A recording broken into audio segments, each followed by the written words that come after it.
Il y a 12 000 ans, l'homme prend soudainement un tournant décisif. Il quitte sa vie de nomade pour s'installer dans les premiers villages.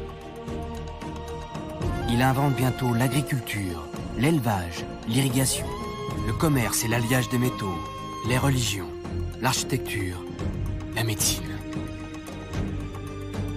Sur son chemin, de nombreuses épreuves l'attendent. La propriété engendre les premières guerres. Le bétail provoque des épidémies ravageuses. La surpopulation cause des famines. Mais Homo sapiens continue. Il construit des cités et imagine une société complexe, organisée, hiérarchisée. Il communique à grande distance grâce à l'écriture. En 8000 ans, la population de la planète passe de 3 millions à 100 millions d'habitants. Il bâtit la société qui est aujourd'hui la nôtre. Bientôt, il n'est plus le même qu'avant. Il est l'homme contemporain. Nous.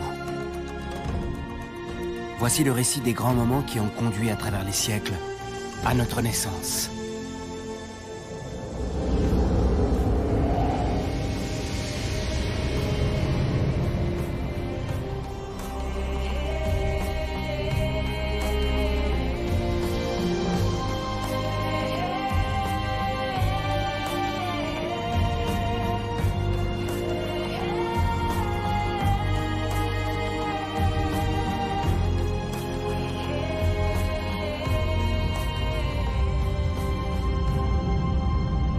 L'histoire de notre évolution en homme contemporain commence il y a environ 15 000 ans, par un changement climatique rapide et de forte amplitude. La planète se réchauffe, provoquant d'immenses changements. En quelques dizaines de siècles, la calotte glaciaire va fondre des 2/3. De gigantesques morceaux de banquise se détachent. Les océans remontent de 120 mètres. C'est la grande débâcle. Peu à peu, les contours de la Terre deviennent tels qu'on les connaît aujourd'hui. Dans certaines zones, les pluies diluviennes s'abattent sur nous, provoquant des inondations cataclysmique. Dans d'autres, l'aridification s'accentue et des incendies naturels embrasent les forêts. L'âge de glace est terminé. Sans le savoir, les hommes vont inventer les temps modernes. Et alors qu'une partie de la Terre se désertifie, les pionniers de cette grande mutation vont naître dans le croissant fertile, le Proche-Orient d'aujourd'hui.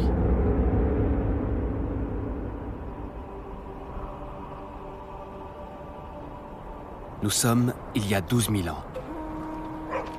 3 à 4 millions d'hommes et de femmes habitent la planète. Ils sont nomades. Ils vivent dans des espaces immenses et croisent rarement d'autres êtres humains.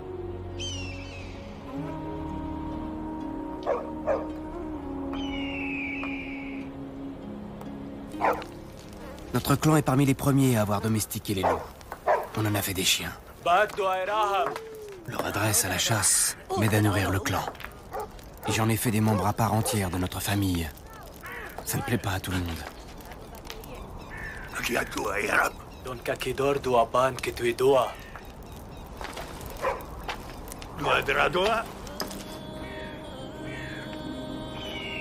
Je suis Ahar, le protecteur.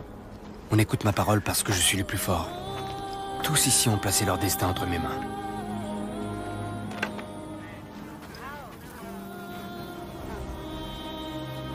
Asha est ma deuxième compagne.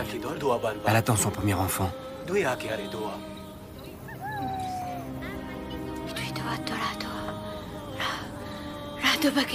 Pour la naissance, je veux trouver un endroit où la température est clémente et l'eau abondante.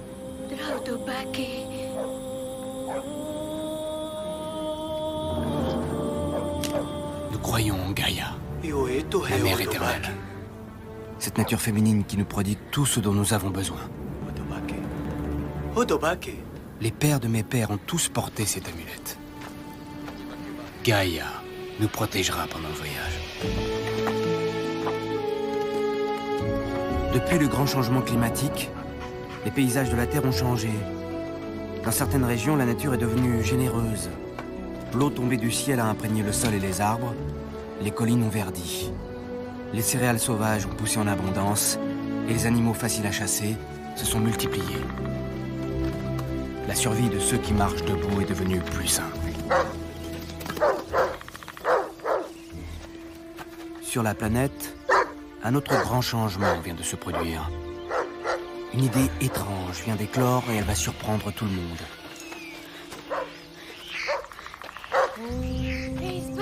Des tipis de pierre, avec une chevelure de feuilles à leur sommet. Nous n'avions jamais vu ça. C'était un endroit idéal pour installer notre campement.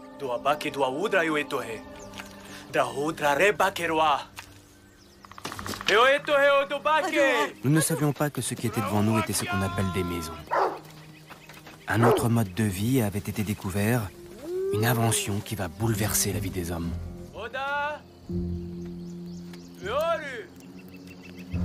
Des humains avaient décidé de s'installer ici de façon permanente, d'arrêter de marcher, afin de rayonner autour d'un centre, leur village.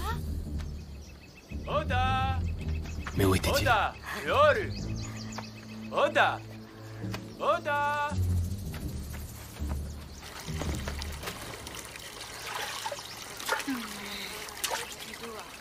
Une des premières choses qui nous a surpris sont les sacs de pierre.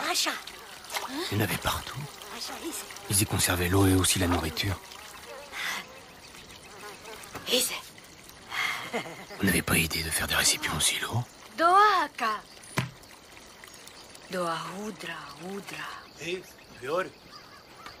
Quel était l'intérêt de ces abris impossibles à déplacer? Ils avaient mis un arbre au milieu de leur tipi. Ces hommes faisaient comme les araignées.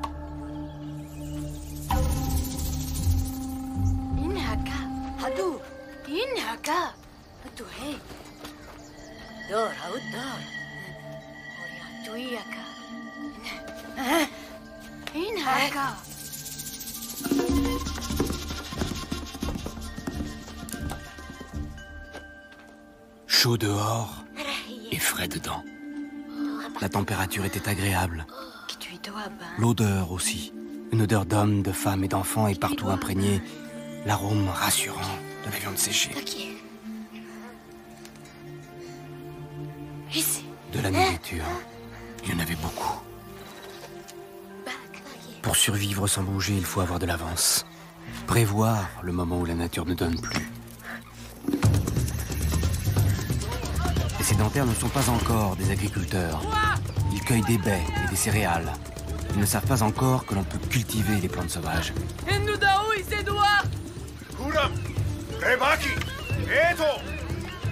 Leur mode de vie vient d'ajouter une nouvelle facette au tempérament humain. Une facette que les nomades ne connaissent pas. Le sens de la propriété. Pour nous, nomades, les richesses de la terre sont à tout le monde. Les sédentaires ne peuvent plus penser ainsi. Sans leurs réserves, ils ne peuvent plus survivre. Alors naît ce sentiment étrange. La crainte de se faire ravir ces richesses.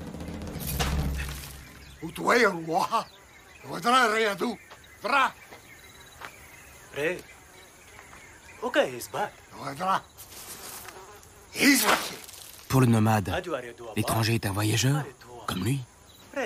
Même lorsque les denrées sont rares, on doit partager pour survivre.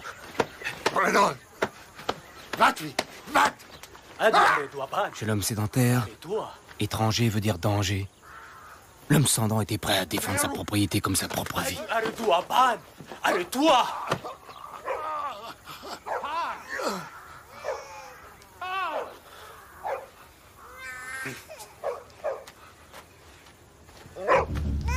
Nous étions entrés dans ce village comme partout, comme chez nous. Mais les habitants ont pris cela pour une agression. Il faut dire que ce sentiment bizarre qu'ils avaient sur leur grain s'était emparé de tout. Leur maison était à eux, leur sac de pierre, et même l'eau qu'ils mettaient dedans.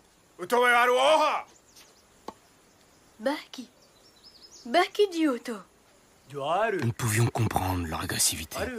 Pour nous, rencontrer un autre humain était une chance. Et on lui devait l'hospitalité. Mais chose la plus extraordinaire, Ils considéraient que la terre aussi était leur propriété. Cette terre, sur laquelle les ancêtres de nos ancêtres avaient vécu, ils voulaient que personne n'y entre dorénavant sans leur consentement. Oh non!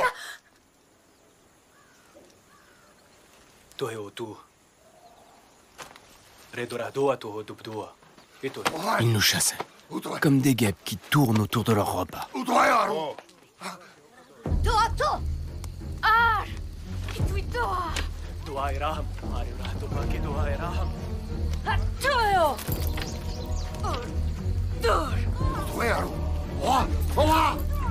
sommes venus en paix. Il y a une femme enceinte parmi nous. Cet endroit nous convient et nous allons rester malgré vos menaces.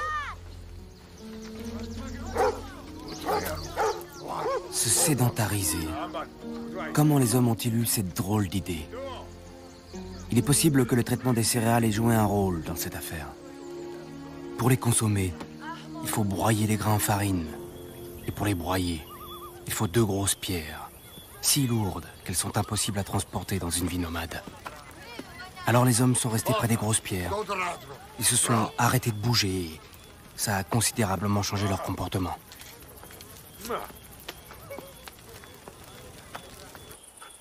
À la fin de la journée, le nomade regarde la nature s'endormir, alors que le sédentaire compte ses réserves. Mais il est vrai que la vie nomade comporte de nombreux aléas, et les femmes enceintes sont bien placées pour le savoir. Un des inconvénients, c'est qu'on a rarement de longues réserves. Et quand la nature n'est plus généreuse, on souffre du manque.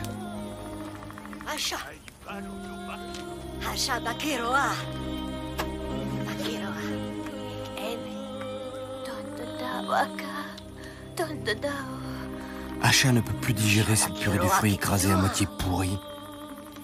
Elle a besoin de viande. Elle a besoin de force.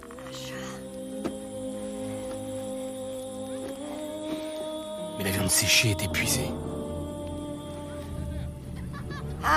Dès qu'il y a un problème chez nous, c'est toujours Akalaborgne qui vient siffler dans mes oreilles. Les autres, ils n'osent pas.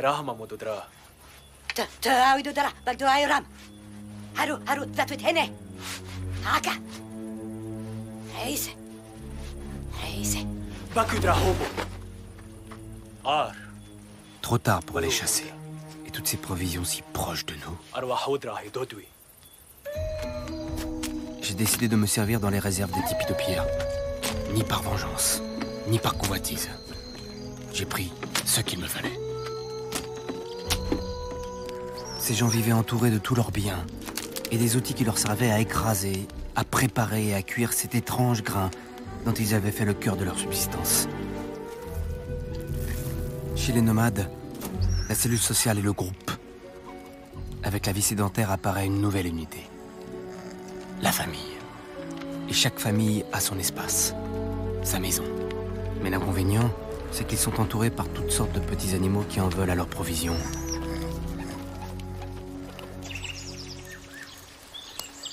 À cette époque, les sédentaires continuent à chasser et à prélever dans la nature tout ce qu'ils peuvent manger. Et certains n'ont pas encore domestiqué le chien, car cette invention s'est faite loin de ses premiers villages, surtout en Europe de l'Ouest et en Chine. Le chien servait pour la chasse, mais aussi pour la garde, l'élimination des déchets, la compagnie. L'homme avait trouvé chez cet animal de nombreux intérêts, et réciproquement.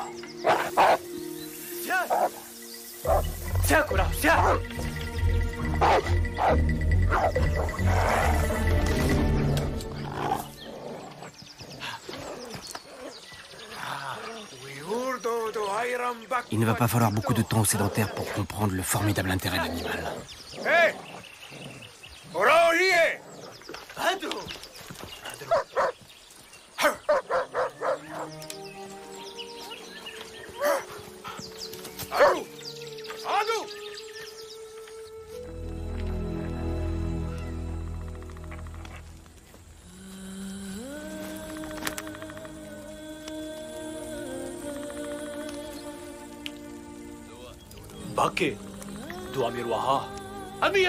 Ne touche pas.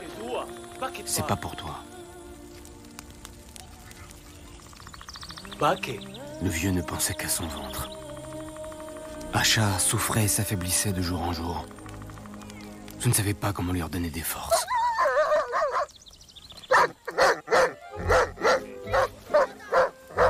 Ce soir-là, on est soudain devenus des gens fréquentables. La veille, on ne pouvait même pas boire leur eau.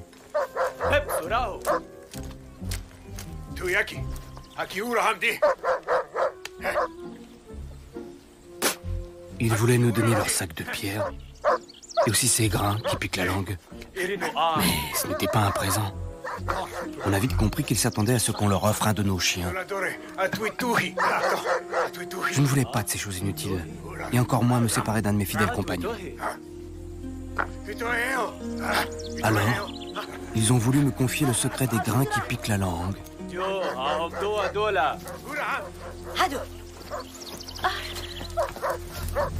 Acha a senti un danger. Et peut-être que ce jour-là, j'aurais dû suivre son instinct. Nous étions trop différents de ces gens-là. Le drame qui allait arriver aurait pu être évité. C'était mou et sans goût. Ça ne me plaisait pas. J'aurais préféré rôtir ces souris que mon chien trouvait en grand nombre. Il est vrai que le ventre se remplissait vite. Et pour la borgne, à qui il manquait des dents, c'était plus facile à manger que la viande.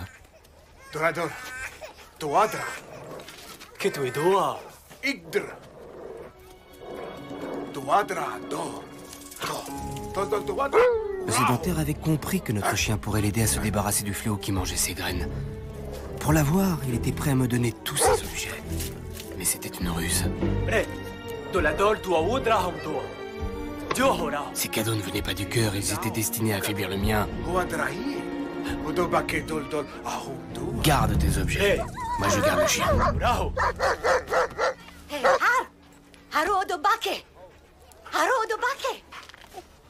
Le sédentaire accumule des biens. Posséder devient un objectif. Et l'on commence à penser que l'on peut obtenir ce que l'on désire grâce aux richesses accumulées.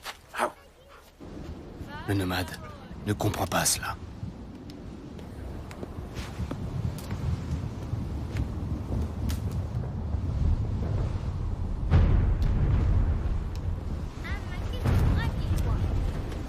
La vie des nomades est faite d'épreuves et d'événements imprévus.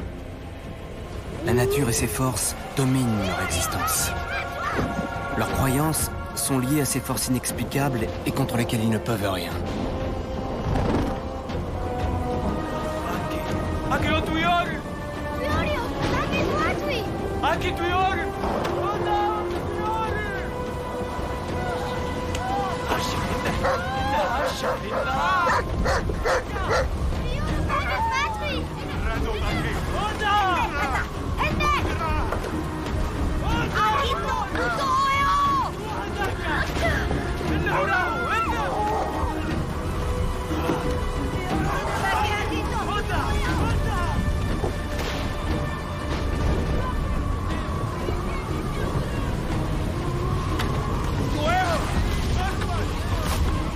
Les sédentaires continuent eux aussi à redouter la nature.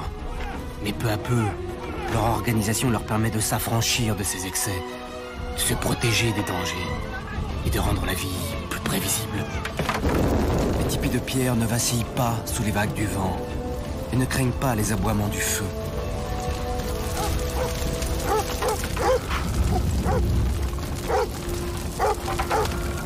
Les tipis de peau ne résistent pas aux tornades, et encore moins à la puissance dévastatrice des flammes.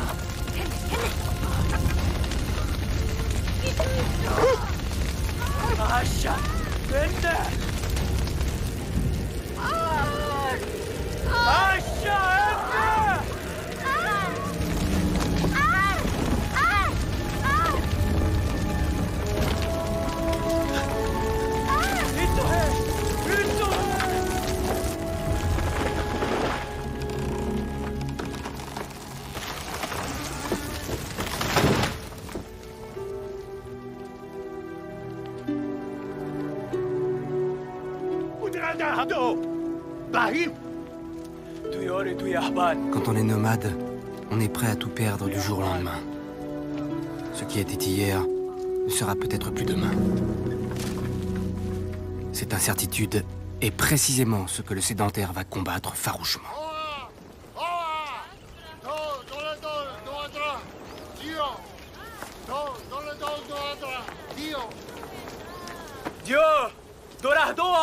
Le sédentaire, lui, cherche toujours un moyen pour éviter les mauvaises surprises.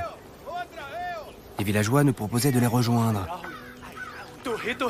Partir ou rester un peu avec eux. Si on partait, Asha serait sans abri pendant la délivrance.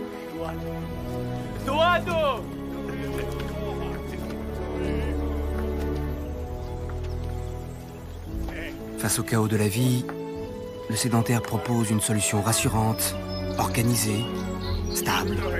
Même si les nomades préfèrent une vie aventureuse à une vie faite de travail, de discipline et de routine, la sécurité a un pouvoir de séduction énorme.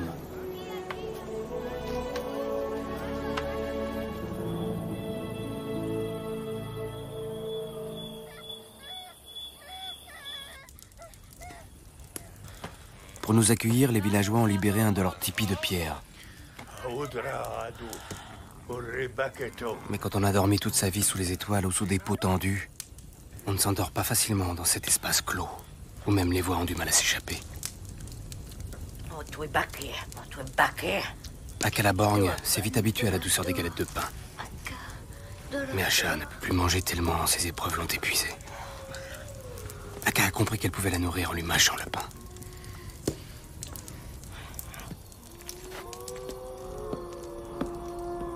Dans ce monde de pierre, on manque d'air pour respirer. On manque de brise pour se rafraîchir.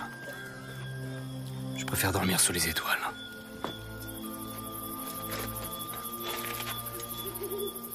Le nomade sait lutter contre les dangers de la nature. Il peut survivre dans les conditions les plus extrêmes. Il s'adapte à son environnement. Pour devenir sédentaire, il lui faudra changer. Beaucoup réussiront, d'autres non.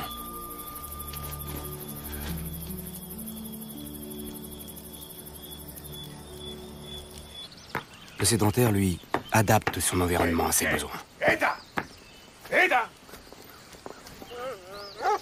Quelques jours ont passé. Nous avons essayé de nous habituer. Au début, les villageois ont fait semblant d'être contents de notre présence. Et puis, une vraie complicité est née. Oram voulait toujours mon chien, mais il avait compris qu'il l'aurait quand les poules auraient des dents. Et comme à l'époque, on n'avait pas encore inventé la poule.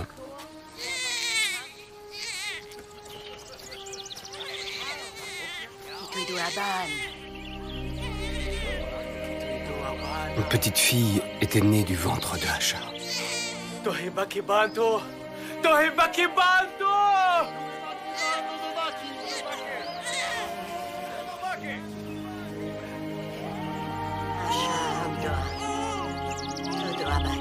Mais Asha, comme la première compagne de Har, n'avait pas survécu à la naissance.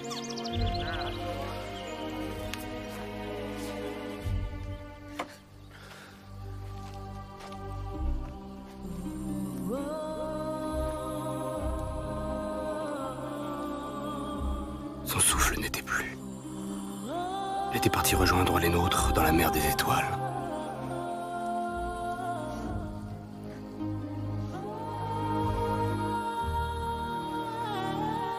Une fille de Gaïa était partie, une autre était venue, sans personne pour la nourrir.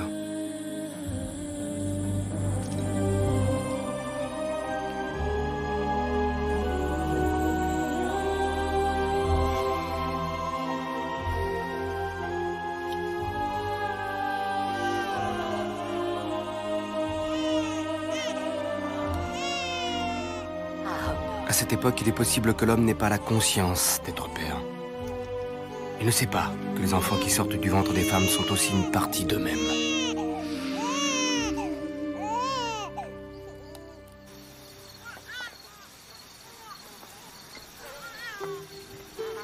Les nomades accompagnent les morts par un rituel de passage à un autre monde. Puis ils reprennent leur chemin et ne gardent dès lors qu'un souvenir dans leur mémoire.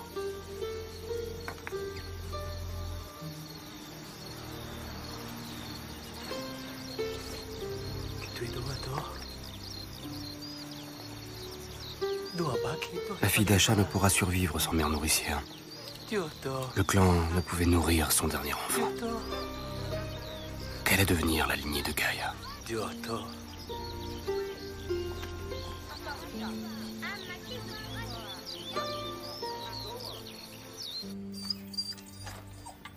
Le lendemain à l'aube, nous avons repris notre chemin.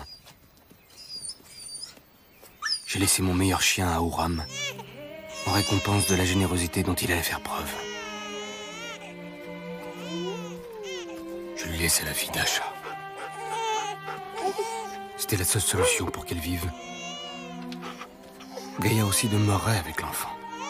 Sa lignée continuerait à vivre par la fille d'Acha.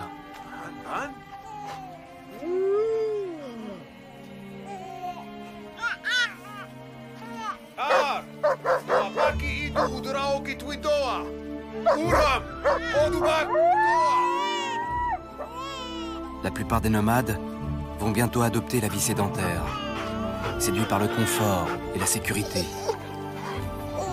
Ils laisseront dans nos gènes cette soif de liberté et ce goût pour la découverte de l'inconnu.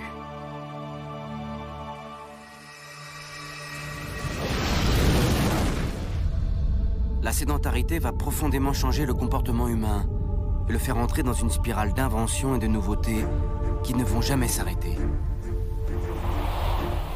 La collecte de céréales sauvages va bientôt être remplacée par l'agriculture. Le blé et l'orge dans le croissant fertile vont s'étendre à toute l'Europe et à l'Indus.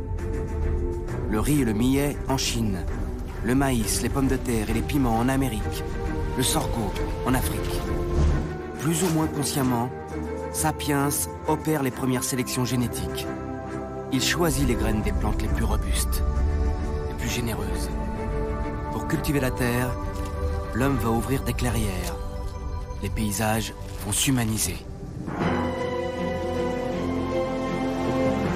Nous sommes il y a 7500 ans avant Jésus-Christ, au Proche-Orient. Le hameau est devenu un village. Plus de sécurité, plus de stabilité. Les femmes font plus d'enfants et ces enfants meurent moins. Plus de gens, plus de maisons, plus de tensions aussi. Les maisons rondes, difficilement extensibles, ont peu à peu été remplacées par des architectures rectangulaires, que l'on peut plus facilement agrandir ou découper en pièces autonomes. Niki. Je suis Uki, de la dynastie de Gaïa. C'est mon amulette qui le dit. Elle s'appelle Niki. Et depuis mon plus jeune âge, je rêve de fonder une famille avec elle.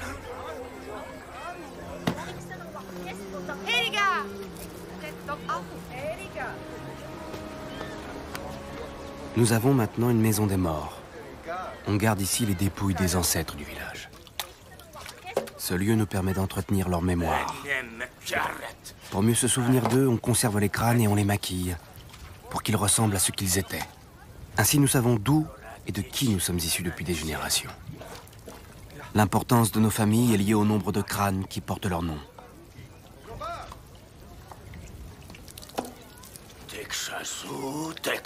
Hélas, je ne suis pas le seul prétendant à la belle Niki. Uku, de la famille des Beluta, est mon éternel rival. Les Beluta sont aussi une des grandes familles du village. Ils ont beaucoup d'hommes valeureux dans leur lignée. Mais Uku était un lâche, qui profitait de son nom pour faire des mauvais coups. Et ce jour-là s'est produit ce qui n'aurait jamais dû arriver.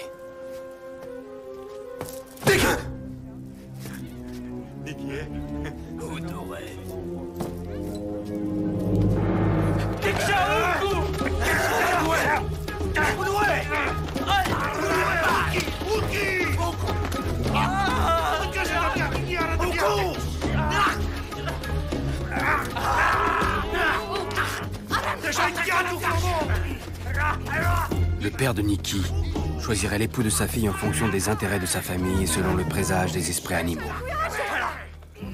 Mais la dispute avait créé une situation périlleuse. Et j'ai réclamé à mon père le droit de demander immédiatement la main de Niki.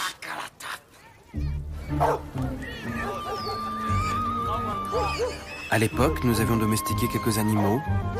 Au début, on a gardé vivants des petits qu'on ramenait de la chasse, des marcassins, des chevaux des montagnes. Si on les gardait et qu'on les nourrissait, on avait une réserve de viande fraîche disponible à tout moment. Ces animaux étaient plutôt rares, et j'ai décidé d'offrir notre seul marcassin au père de Nikki, en cadeau d'alliance. Mais la famille Dooku m'avait devancé. Ils avaient offert 2 animaux encore plus rares. Les chats étaient arrivés dans nos villages, attirés par les rongeurs qui mangeaient nos récoltes. Ils sont rapidement devenus pour nous des alliés de grande valeur. Para.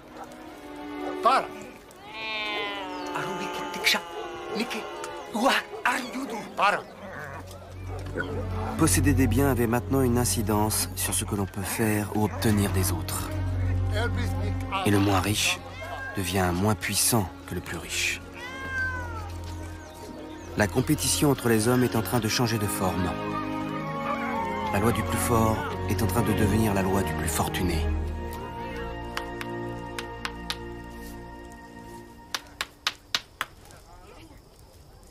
Avec la sédentarisation, les relations entre les hommes et les femmes ont changé. Une nouvelle forme du désir est apparue. Une attraction puissante qu'on a appelée l'amour. Dans cette société villageoise, une forme de liberté individuelle en dehors des règles du groupe commence à se faire jour parmi les êtres. Et soudain, on ne veut plus que le désir soit empêché par la volonté des autres. J'étais amoureux de Nikki. Et Nikki avait été donné à un autre. Mon ventre souffrait. Mon âme était à la torture.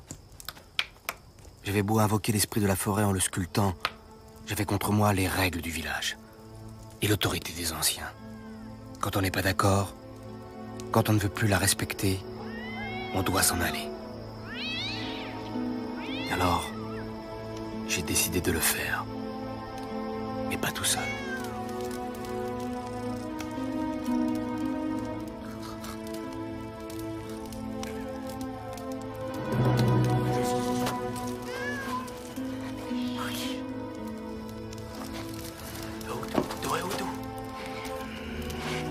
Je défiais les règles du village. J'offensais Oku, sa famille et le père de Nikki. C'est pour ces raisons que je décidais d'emmener Nikki loin, dans un autre village, pour y fonder une famille. Uki! Arutek Shadwaldani!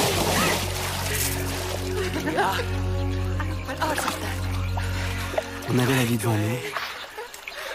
On était libres et l'on s'aimait. Personne n'avait jamais osé faire ça avant. Je crois que ce jour-là, on a inventé le paradis.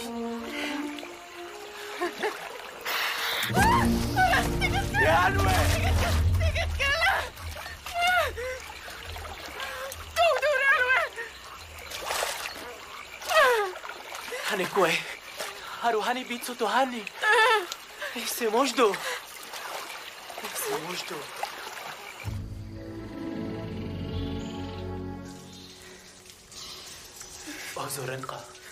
Nikki se refroidissait. Je la guérirais avec des plantes.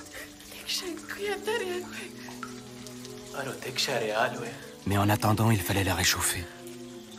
C'était dangereux. Et je n'avais pas le choix.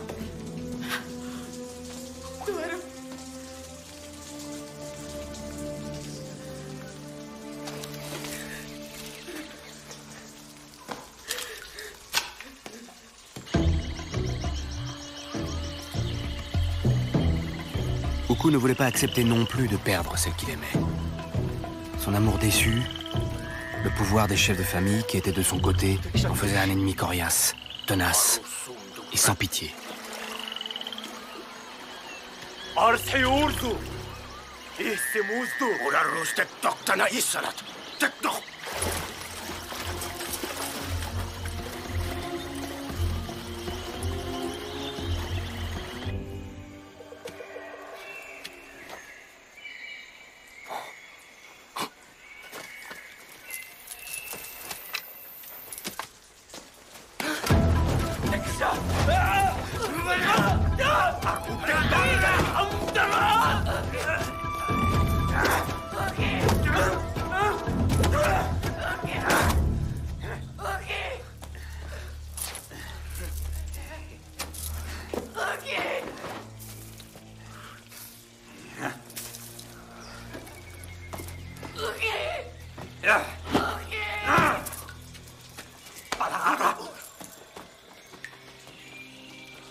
Ils avaient détruit mon corps.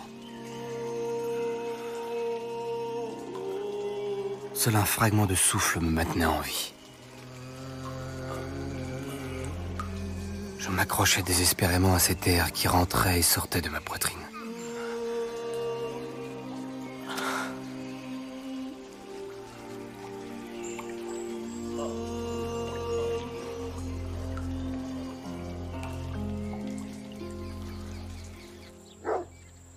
À cette époque, les hommes ont compris qu'on pouvait enfouir des graines dans le sol et qu'elles donnaient de nouvelles plantes au bout de quelques semaines. Ils savent même choisir les meilleures plantes et ils améliorent sans cesse la qualité de leurs grains.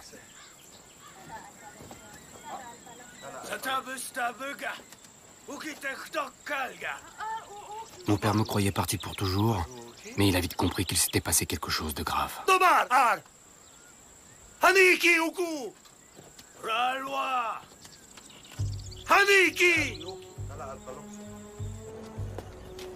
Un conflit entre deux individus se transforme ainsi en une grave discorde entre deux clans familiaux.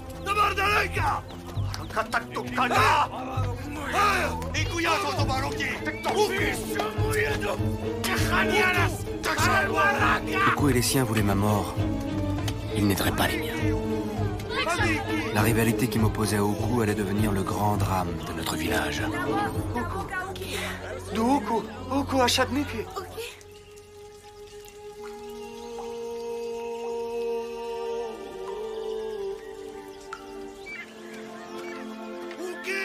Mon père et mon frère m'ont cherché pendant longtemps. Sur le chemin du retour, Oku avait fait disparaître toutes les traces qui leur auraient permis de me retrouver. Des jours ont passé, et ma vie ne tenait plus qu'à un fil. C'est grâce à ces pousses de blé tendre que j'ai tenu. Je les voyais grandir à chaque fois que je reprenais conscience. Elles étaient la vie. Elles étaient ma lumière.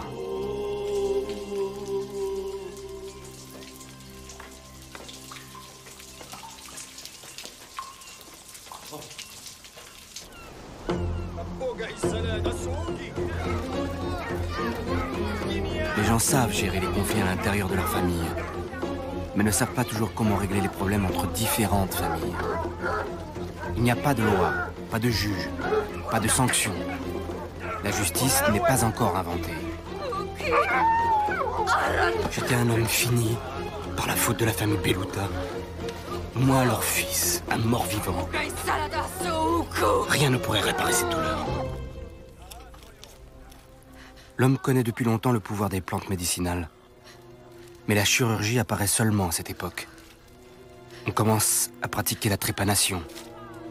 On ouvre la boîte crânienne pour guérir les traumatismes, la démence et autres maladies inexplicables.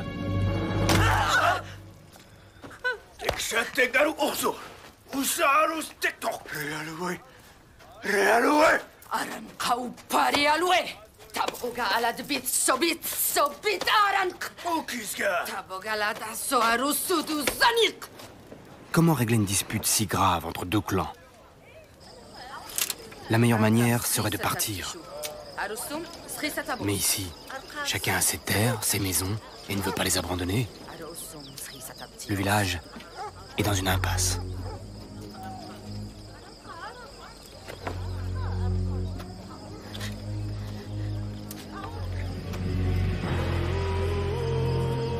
Le trou dans mon crâne avait libéré le sang qui me paralysait.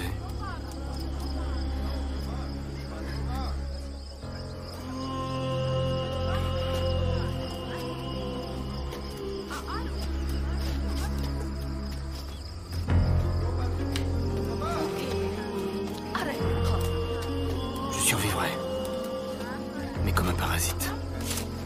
Je serai dorénavant incapable d'aider ma famille dans les travaux des champs.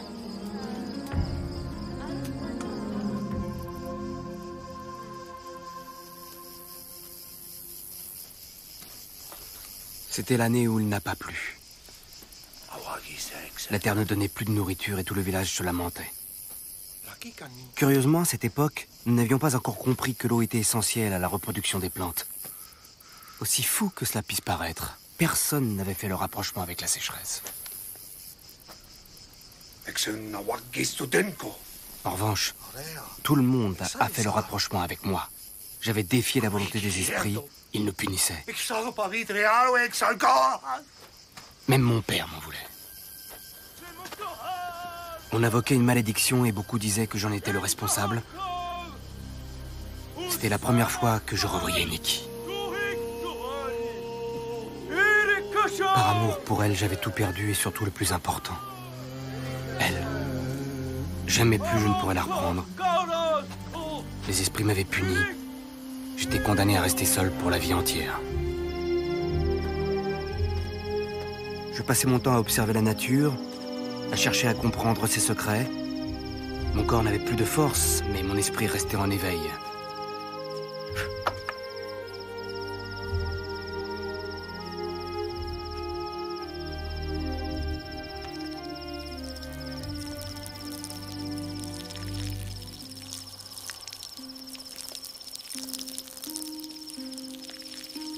L'idée m'est apparue soudainement.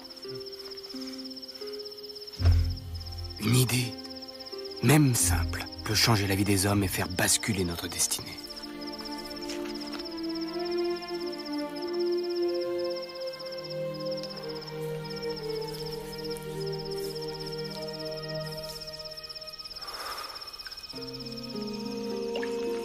Ma main pleine de boue qui cause un sillon sur le sol. L'eau qui s'écoule lentement.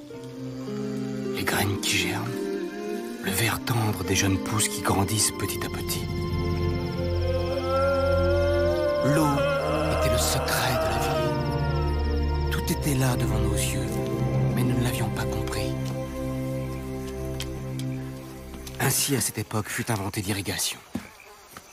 Mon père et mon frère ne m'ont pas cru, mais ils ont quand même essayé.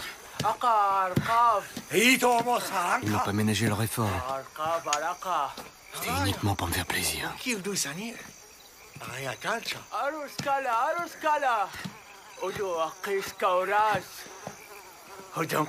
La compréhension du rôle de l'eau dans l'agriculture va donner une grande force au système sédentaire.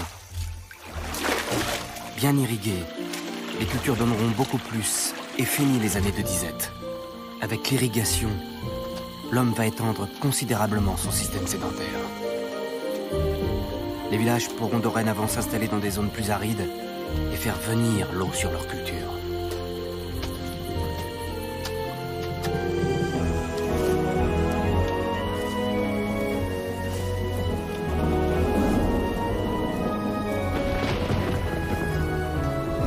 J'avais volé au ciel ses pouvoirs.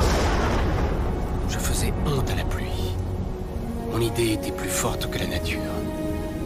Plus forte que tous les esprits. Oku est venu espionner sur nos terres pour comprendre la raison de toutes ces plantes vertes alors que ces champs restaient secs.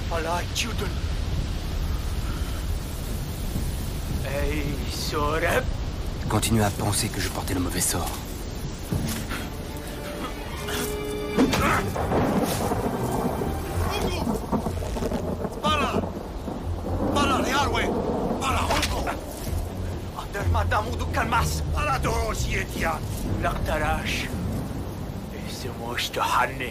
L'irrigation nous a permis à coup sûr de produire une bien plus grande quantité de céréales et de mieux nourrir les membres de notre famille.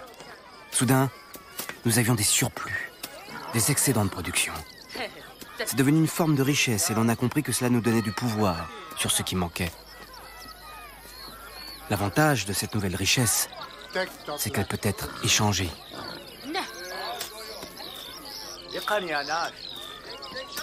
Le père de Nikki et tous ceux qui avaient pris parti contre nous sont venus nous offrir des présents en échange de notre grain.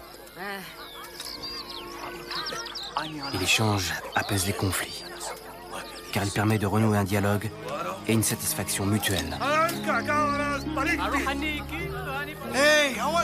Nous, la famille de la lignée de Gaïa, nous étions devenus les plus puissants et plus respectés.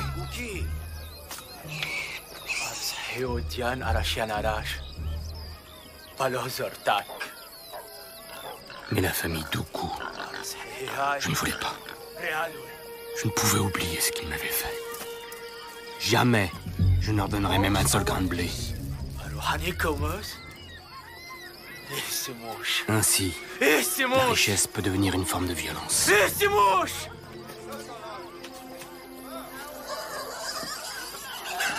Grâce au marcassin dont le père de Nikki n'avait pas voulu, j'avais trouvé une idée simple. Il suffisait d'enfermer des mâles et des femelles ensemble, ils se multipliaient. Cette trouvaille va bientôt faire le tour du monde.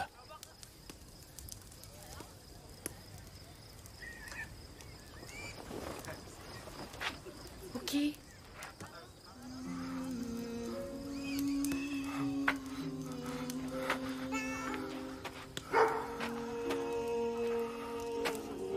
Je l'aimais encore. Je n'avais jamais cessé de l'aimer. Tekdok Kuyan. Kuyan Sri Uki. Eksan Haniki. Eksan Kauras. Plusieurs fois, j'ai cru qu'elle reviendrait, puis j'ai cessé d'espérer. Aru Palor Zortak. Nikki m'a persuadé. Je ne pouvais pas la priver de nourriture à cause de son chien de marée. Elle n'y était pour rien. Alors j'ai pardonné.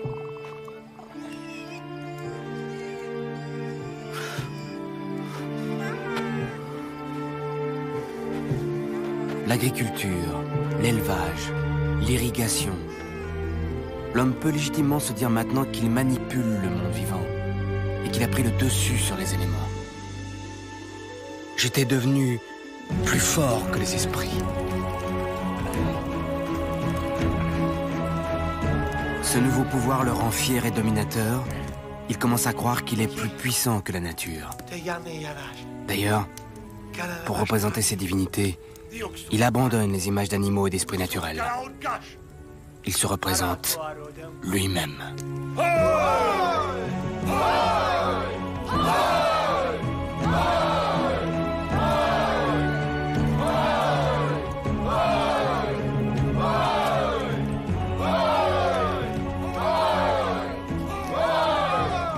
Uki a même pu trouver une femme, et il a fondé une famille. La lignée de Gaïa aura une descendance.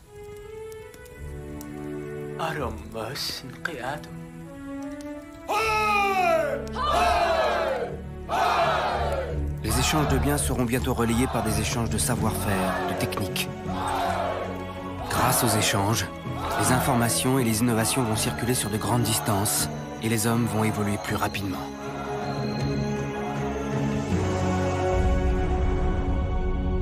Après l'essor de l'agriculture, l'élevage va se répandre sur la planète comme une traînée de poudre. Après le loup, devenu chien, le mouton et la chèvre sauvage seront domestiqués au Proche-Orient et en Asie. Le sanglier sera transformé en cochon. L'auroch deviendra le bœuf. Les poules seront domestiquées au Pakistan. L'âne en Palestine. Le cheval entre l'Europe et l'Asie centrale. Le lama au Pérou. L'abeille en Égypte. La domestication des animaux a favorisé l'explosion démographique, mais elle a aussi entraîné un certain nombre d'effets maléfiques.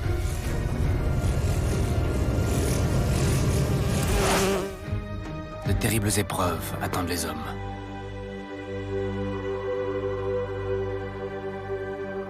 Nous sommes en 3500 avant Jésus-Christ.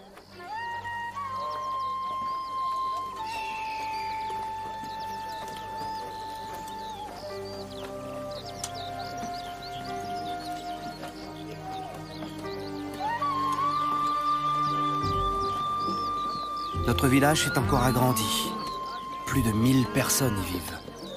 Depuis que des voyageurs nous ont apporté la roue et le chariot, nos travaux ont été facilités.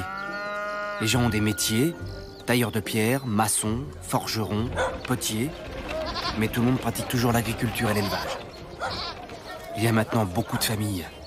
Alors, les disputes, il y en a sans arrêt. Pour arbitrer les crises, un conseil d'hommes expérimentés rend justice et prend les grandes décisions collectives.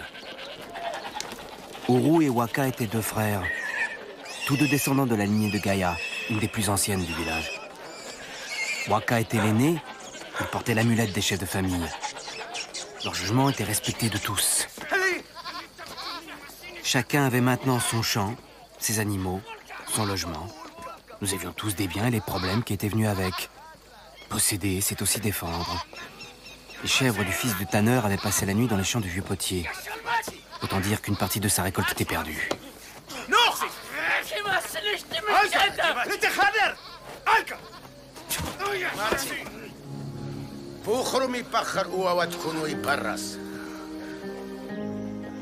Dans ces cas, on faisait toujours appel au conseil. Le conseil tranchait au cas par cas et souvent selon la coutume.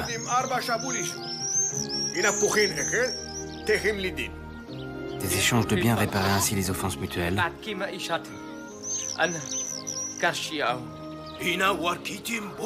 La décision des sages suffisait à calmer ces conflits quotidiens. Le fragile équilibre du village reposait sur ces décisions collégiales.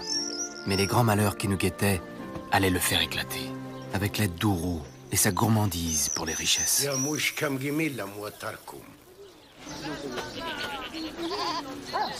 J'étais Ike, le fils de Waka, de la lignée de Gaïa. Nous avions des champs et des chèvres, mais mon père était surtout le forgeron du village. Les premiers métaux venaient d'apparaître et leur pouvoir nous fascinait. De la montagne, je ramenais du minerai pour mon père, ceux que l'on trouve à l'état naturel comme le cuivre ou l'or. Il les fondait et les moulait pour en tirer des récipients et de petits outils. Le problème de ces métaux, c'est qu'ils étaient trop fragiles pour retourner la terre.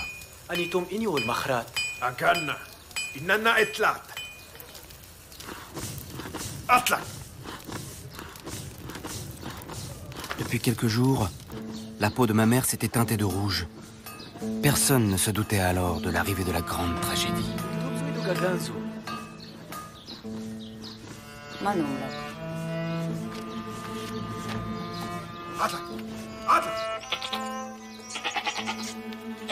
Chaque semaine, on tuait une chèvre pour nourrir la famille. Je n'aimais pas ça. Je ne savais jamais laquelle choisir. J'étais loin de me douter qu'il y avait là, sous mes pas, des créatures invisibles et terriblement néfastes. Le premier signe de la grande tragédie fut cette chèvre, à moitié morte.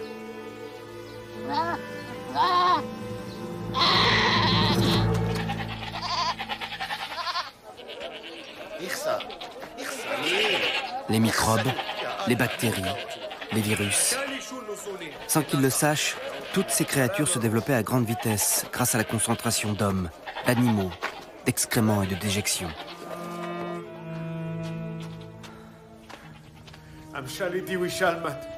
Ma mère était atteinte d'un mal grandissant. Après les plaques rouges sur son corps, elle fut prise de violentes fièvres et de vomissements à répétition. Ourou, le frère de mon père, était guérisseur. Il maîtrisait la science des plantes et confectionnait des breuvages et des onguents pour tout le village.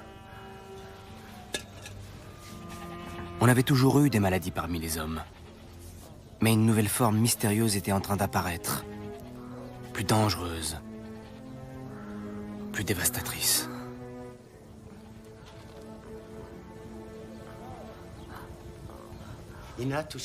Ourou se voulait rassurant. Et il tenait à son prestige et à sa récompense.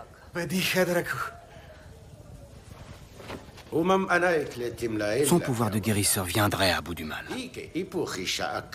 Ourou adorait les cadeaux. S'il avait pu, il aurait choisi lui-même. Plutôt le grand vase. Il aurait été normal qu'il refuse la récompense de son frère. Mais Ourou était trop gourmand. Ourou! Ourou! Moutera Shirka! Remonte! Remonte! Remonte!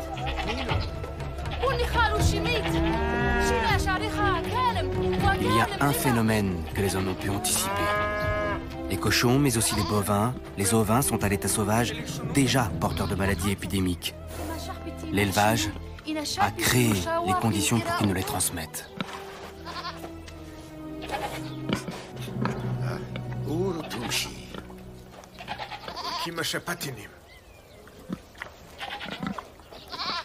Au début, personne n'a fait le rapprochement. Pas même Ourou.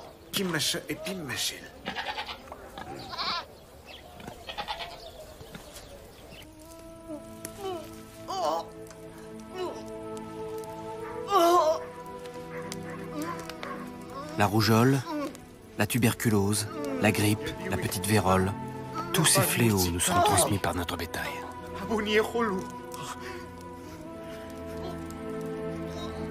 Ma mère s'en allait. Tout son corps n'était plus que souffrance. Son agonie semblait atrocement douloureuse et nous étions impuissants.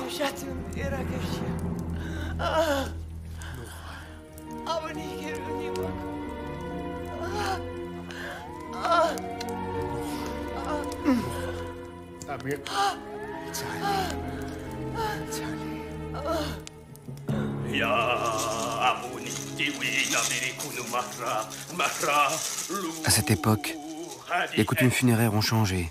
Elles se sont complexifiées. On garde maintenant le corps des défunts dans la maison familiale, signe d'une plus grande importance donnée à chaque lignée. Toute la famille doit donner aux morts, y compris Uru.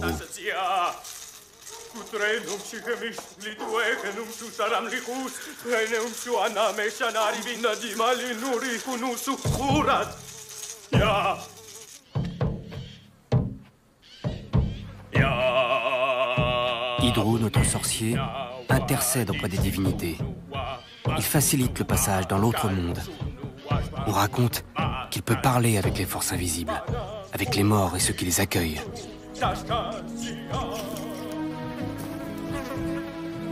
En quelques jours, ce fut une hécatombe. Toute la famille du potier est morte soudainement. Et puis d'autres, et encore d'autres. Des familles entières. Si bien qu'au bout d'un moment, il n'y avait plus personne dans la maison pour les enterrer. Alors les sages ont décidé de mettre tout le monde dans une fosse, en dehors du village, pour chasser les odeurs de la mort. Le conseil siégeait depuis la veille dans la maison communale, mais personne, même Hydro, notre chaman, ne trouvait d'explication au mal. Comment aurait-il pu savoir? Le seul indice qu'ils avaient, c'était les plaques rouges. Le mal commençait toujours par des plaques rouges. Vous tous, montrez vos corps. Nous verrons si le mauvais sort vous a désigné. Montrez. Le mal invisible qui rôde choisit ses complices. Mais ils ne peuvent nous échapper, car la trace du vilain est sous leurs habits.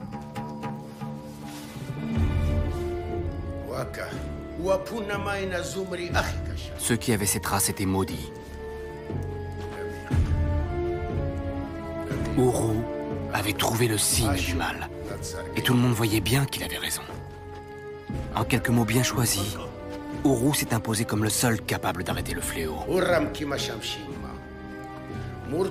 Il fallait écouter ses paroles et obéir à ses ordres.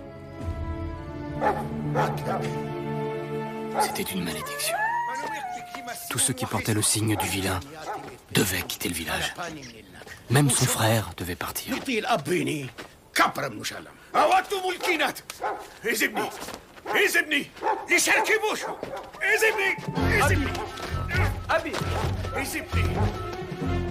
Les hommes ne peuvent pas comprendre le rôle des microbes.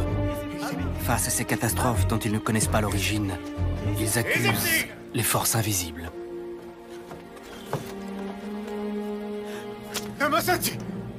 En quelques instants, Uru vient d'inventer une nouvelle forme de pouvoir, celle du chef.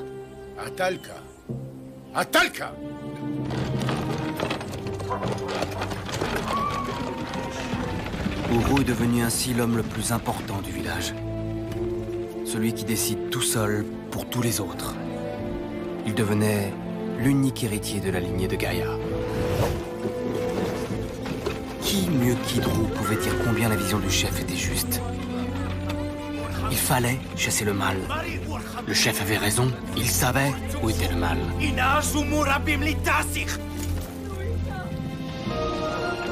En peu de temps, le religieux devient le premier soutien du politique.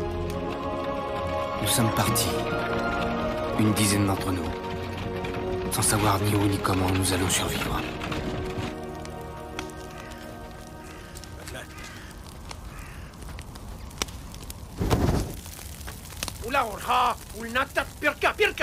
Le feu éloigne les mauvais esprits. Sans le savoir, Uru a pris là une mesure salutaire.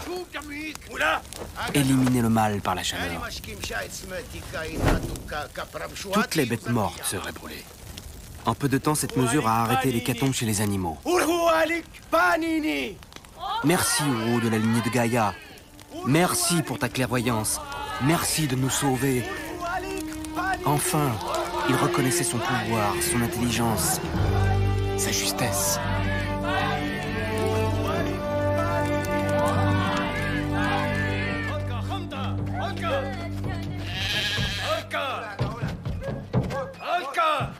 La grande chasse aux complices du mal a continué.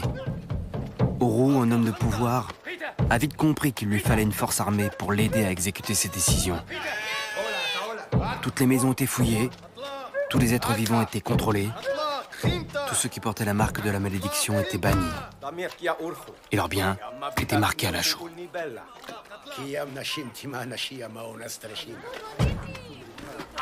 Quand un chef prend de bonnes décisions pour la communauté, ceux qui en bénéficient le remercient par des présents. Et ainsi Uru devient plus riche. Et l'on commence à lui manifester des marques de respect. Son orgueil allait bientôt le faire basculer. Notre groupe errait, sans but. On n'avait plus d'espoir. Les nôtres mouraient les uns après les autres.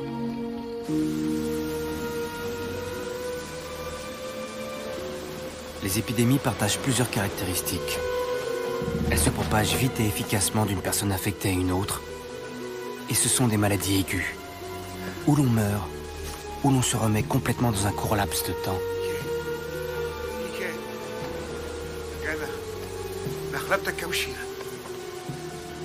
Et peu à peu, le mal quittait nos corps. Nous étions sauvés.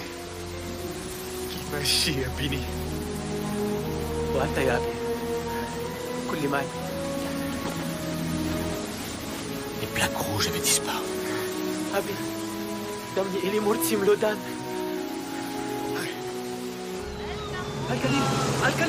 Seuls 3 d'entre nous avaient survécu.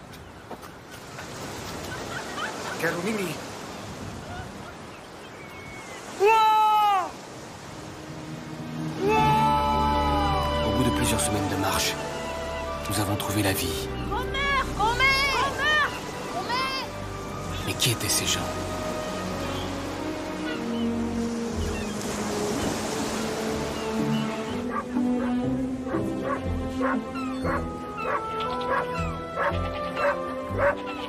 Ces gens venaient d'Anatolie, du Nord. Eux aussi avaient connu la grande maladie et beaucoup d'hommes avaient disparu.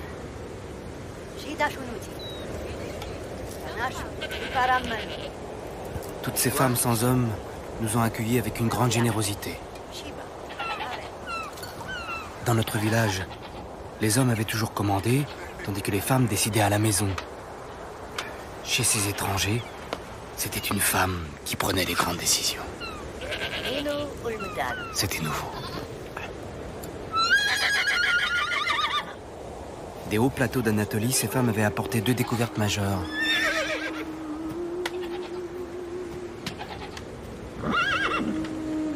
Le cheval, cet animal fougueux, farouche et indomptable, était là, devant mes yeux, docile et calme tel un agneau de lait. Elle ne l'avait pas apprivoisé uniquement pour sa viande. Kélé. Cette femme me donnait le vertige. Elle faisait naître en moi un sentiment que je n'avais jamais éprouvé. Envie de chanter, de danser, de la serrer dans mes bras. Envie de prendre sa bouche et d'y coller la mienne.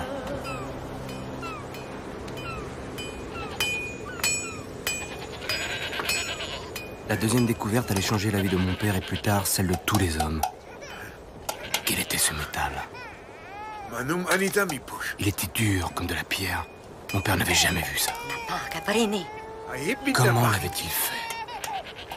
Mon père mourait d'envie de savoir. Mais le secret était bien gardé. Chez nous, l'épidémie s'était soudainement arrêtée et le pouvoir d'Uru en avait largement bénéficié. Les biens de ceux qui étaient partis étaient désormais sous sa responsabilité, et notamment ceux de son frère.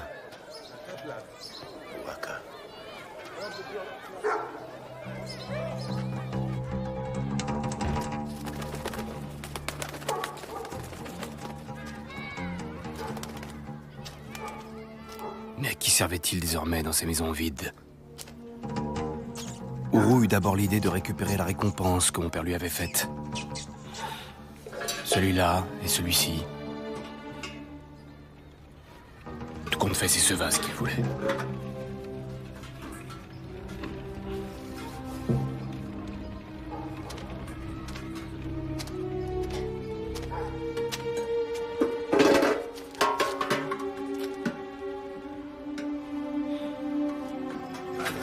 Atlak. Atlak. Bientôt, tous les biens des maisons vides furent réquisitionnés. Atlak. Uru déclara qu'ils appartenaient à la communauté villageoise. Atlak Yamatsa. En peu de temps, ils vont devenir sa propriété. Atlak. Tout cela pour lui tout seul? Non, non, cela ne plaisait pas à Hydro. Le chaman devait être un véritable allié. Uniatunchina balum belim. Il serait récompensé pour sa fidélité. Capri machina. Bientôt, le chef va distribuer une partie de ses richesses à ses partisans. Arroz. Arroz. Il va créer une élite, une classe sociale au-dessus des autres.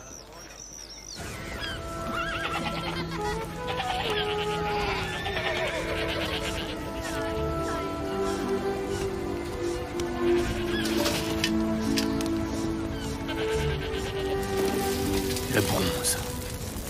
Ce métal prodigieux. Les forgerons d'Anatolie ne voulaient pas lui transmettre leurs secrets.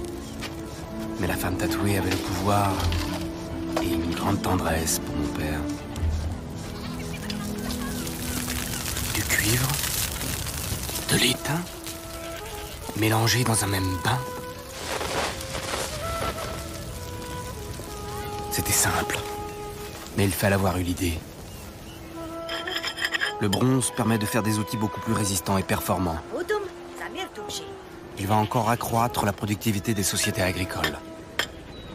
Mais le bronze permet aussi de façonner de nouvelles armes, beaucoup plus résistantes.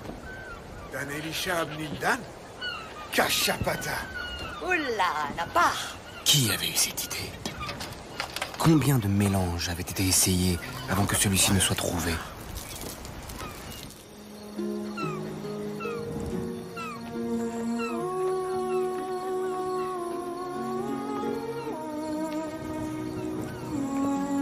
L'histoire de Kelly était dessinée sur son visage.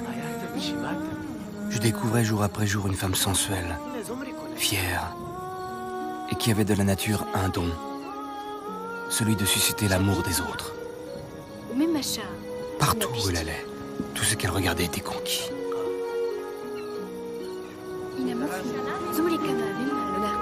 Moi, j'étais vaincu. J'avais presque oublié le passé et toutes nos douleurs.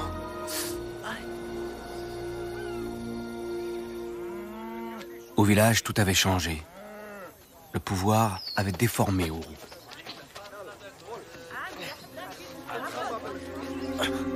Son statut exigeait maintenant qu'il soit logé dans la plus grande maison, l'ancienne maison communale.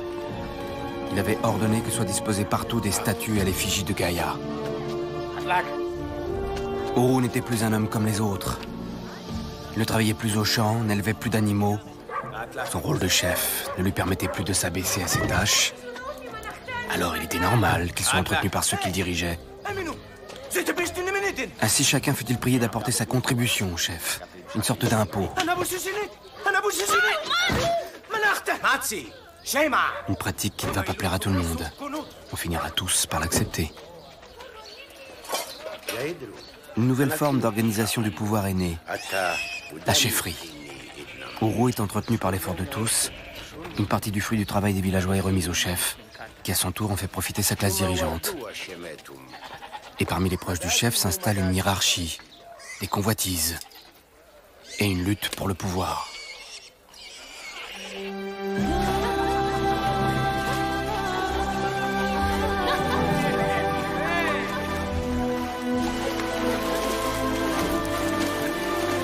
Kelly avait changé ma vie. L'amour avait fait de moi un homme, et j'avais trouvé un sens à cette existence chaotique.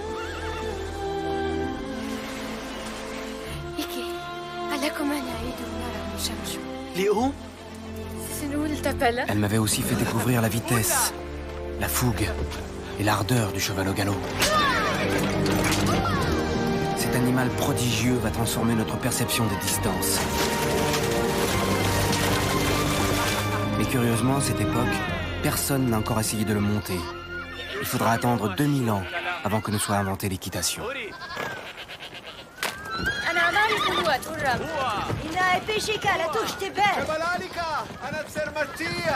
Guéris et forts de ce que nous avions appris, nous avons décidé de retourner chez nous.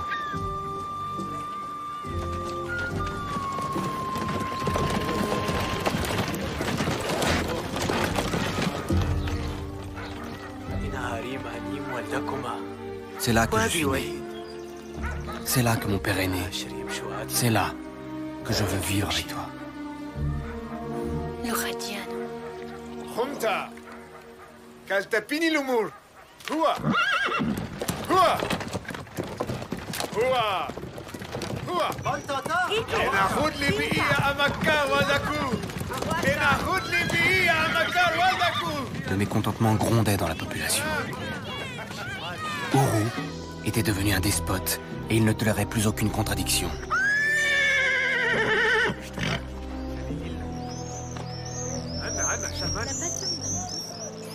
Uru et Idru n'avaient pas prévu notre retour. Mon père avait été un des hommes les plus estimés et surtout il était l'aîné de la lignée de Gaïa.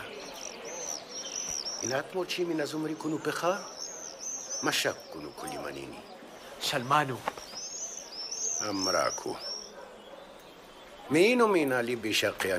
Tout de suite, il voulut savoir quel présent son frère lui rapportait de son lointain voyage. Des pierres? Était cela l'honneur qu'on lui faisait?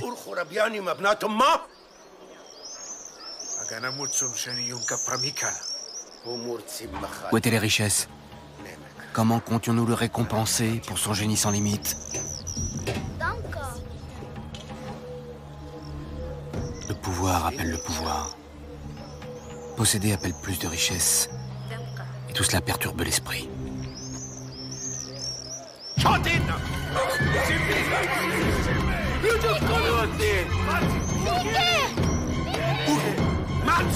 Idru se rendait compte que son chef allait trop loin.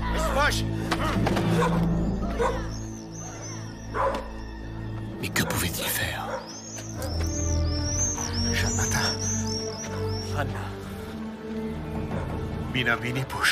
Il m'a pris ma raison de vivre. Mais la force est avec moi. Le bronze me rendrait qu'elle est.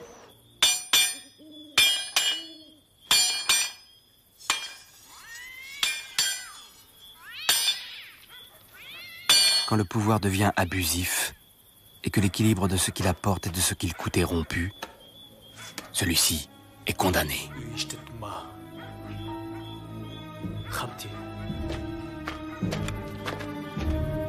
Quand le pouvoir de décision se concentre sur un seul homme et qu'il n'entend plus les cris de ses semblables, celui-ci est condamné.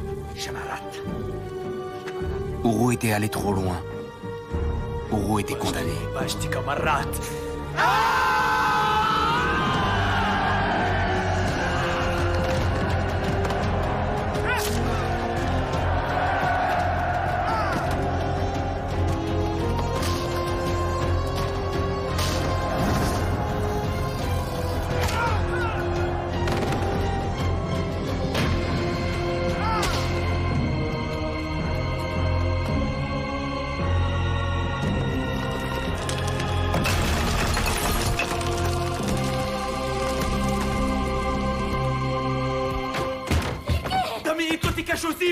Ulla yaike! Ulla! Bella anaku! Mahata! Ike! Inaiti allakum, Ike! Inaiti allakum! Uru était perdu. Il était prêt à tout faire basculer avec lui plutôt que de céder. Inadamisha! Izipshi. Uti yamitrut. Kima pulim palchim tashasi! Izipshi!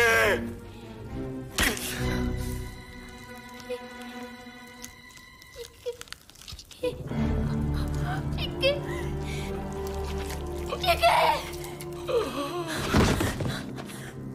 Hydro le chaman avait trahi.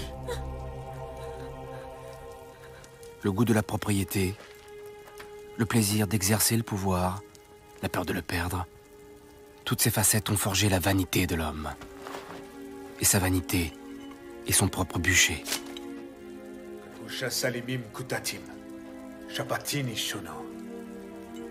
Mon père décida alors que je devais régner. C'était à moi de guider notre peuple dans le monde nouveau qui s'ouvrait à nos yeux. Kelly et moi essayerons d'en être dignes.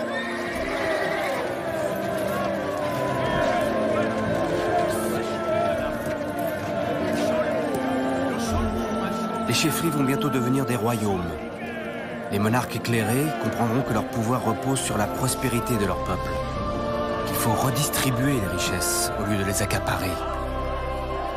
Mais pour avoir plus de richesses sans les prendre aux siens, il faut aller en chercher ailleurs. Ainsi seront inventées les guerres.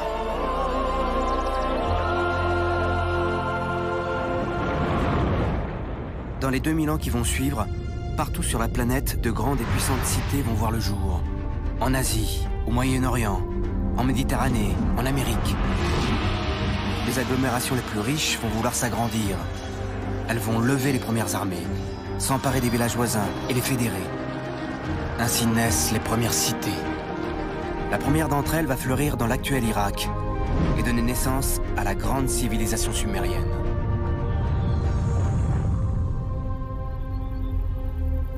Nous sommes en 2500 avant Jésus-Christ, en Mésopotamie.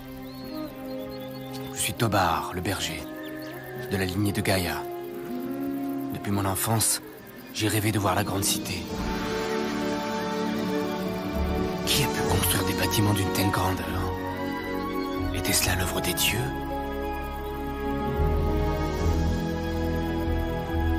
Dès leur apparition, les cités vont exercer une fascination immense. Pour la première fois dans l'histoire de l'homme, des populations d'origines différentes, de langues différentes, cohabitent et construisent ensemble. Il y a là des peuples conquis, des esclaves, des marchands itinérants, des artisans, des paysans de toute la région venus échanger leurs récoltes, leurs animaux.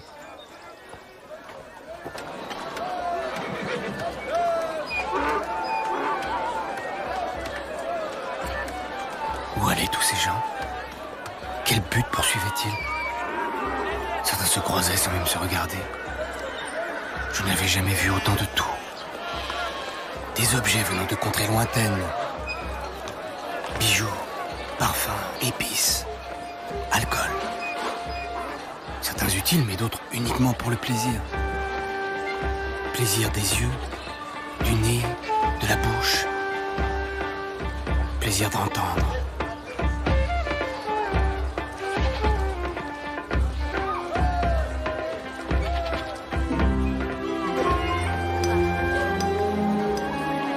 Que faisaient ces femmes? C'est pas ça dans mon village. De nouveaux métiers ont été inventés. Tout ici a une valeur, tout se marchande, se négocie. Il y a aussi partout la présence de l'État. Le roi a maintenant de nombreux représentants, au premier rang desquels figurent ceux qui sont chargés de prélever l'impôt, essentiel à la vie de la cité.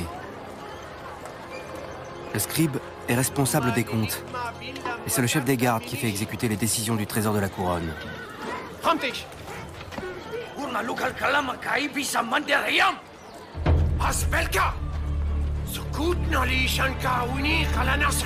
Certains sujets essayent déjà de minimiser leur fortune pour diminuer leur contribution à l'État.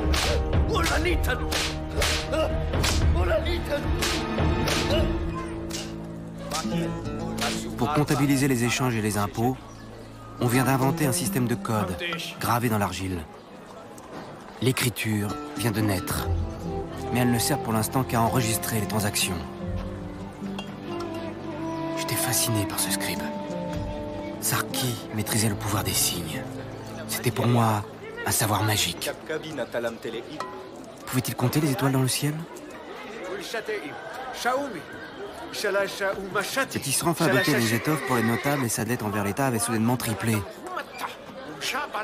Il était dans l'impossibilité de payer. Sarki et lui avaient noué une relation d'amitié et sans réfléchir, il s'est porté à son secours. Pourquoi lui demander autant tout de suite? Il pouvait régler en plusieurs fois. Le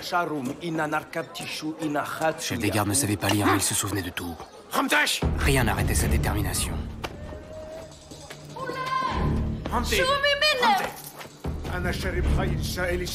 Le chef des gardes servait le roi corps et âme, avec zèle. Mais il usait de l'autorité qu'on lui avait déléguée pour assouvir sa cruauté.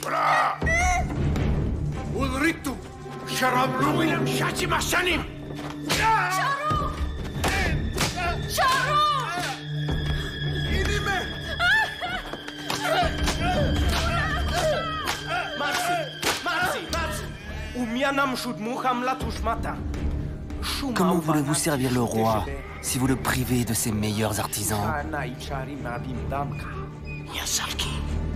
Plus Sarki voulait défendre le tisserand, plus le chef des gardes le corrigeait.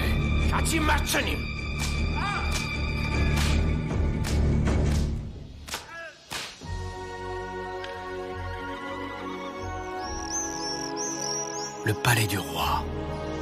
Le centre de la fourmilière était une immense maison, plus grande que la plus grande dune du désert.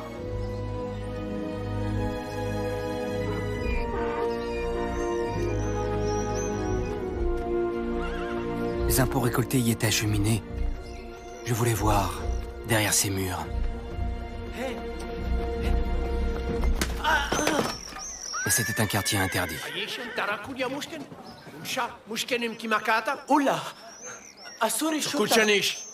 Je savais même pas que cela existait.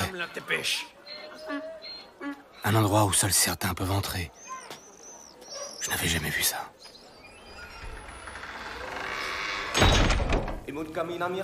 Sarki rendait ses comptes au trésorier de la couronne. Cet homme était chargé de faire un état précis des richesses et d'estimer les besoins à venir. Il n'avait pas intérêt à se tromper, sa vie en dépendait.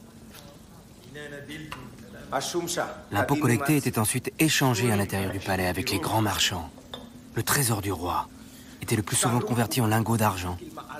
Ces plaques de métal allaient devenir plus tard ce qu'on appellerait la monnaie.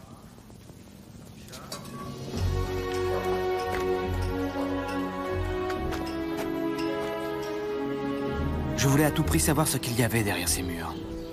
Pourquoi cachaient-ils leurs activités au peuple de la cité? Dans mon village, on pouvait voir facilement le chef, il suffisait de demander.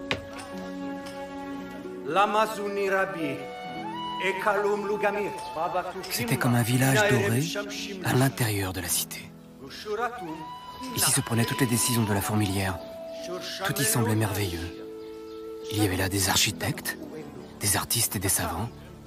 La plus grande concentration de connaissances jamais rassemblées. Les richesses de l'État servent à entretenir la cité et le prestige du roi, mais aussi à la protection du royaume. Des pillards nomades avaient fait incursion au nord du royaume. Le roi voulait lever des armées supplémentaires, engager des soldats et fabriquer de nouvelles armes. Il avait besoin de plus.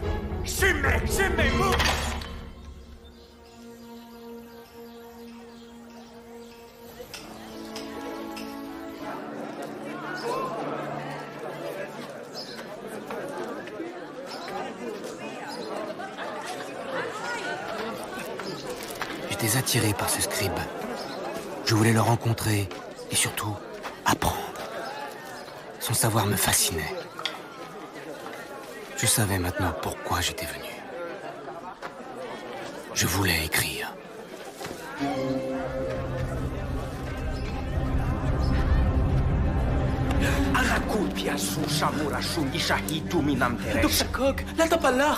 Je vous en prie, enseignez-moi. Mais écrire n'est pas une possibilité ouverte à tous. Cet art est réservé à une élite dont tu ne fais pas partie, petit berger. Grâce à l'écriture, les rois peuvent étendre leur pouvoir jusque dans des contrées éloignées. Mais leurs messages doivent rester secrets. Personne ne doit pouvoir les déchiffrer. D'où l'importance stratégique de la connaissance des signes.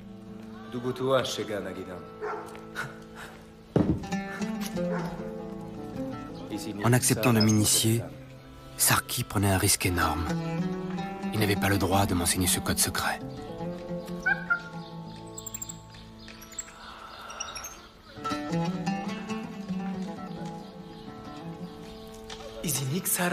Regarde et tais-toi.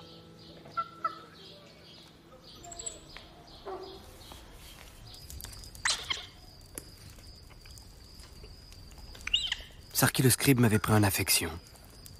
Je crois qu'il aimait ma jeunesse. Ma naïveté et mon regard lui ont plu.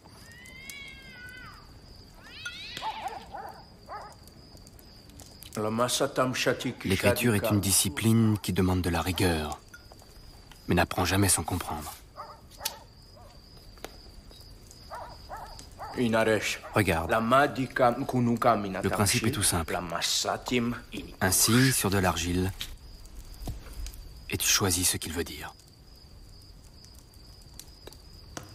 تمشي لماساتي مشاتي إني بوش. La lignée de Gaïa est ancienne. Je ne sais pas d'où nous venons. Si mes ancêtres avaient pu écrire. J'avais raté ma première leçon, mais mon échec avait donné une idée à Sarki. Une idée qui pourrait sauver son ami le tisserand.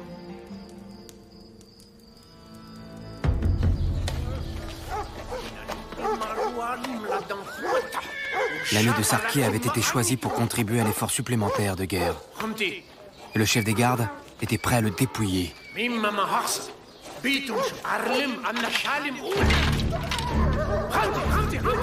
La sophistication de l'organisation de la cité apporte aussi son lot d'injustice et de déséquilibre. Les fonctionnaires doivent exécuter des ordres, sans tenir compte de la réalité de la vie de chacun. Et cette fois-ci, les efforts demandés pesaient trop lourd.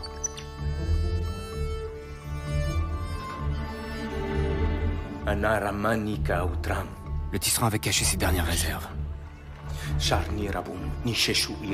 Après 20 ans de loyauté, Sarki était prêt à trahir son roi. Il était révolté contre les abus et prêt à mentir pour sauver son ami en détresse.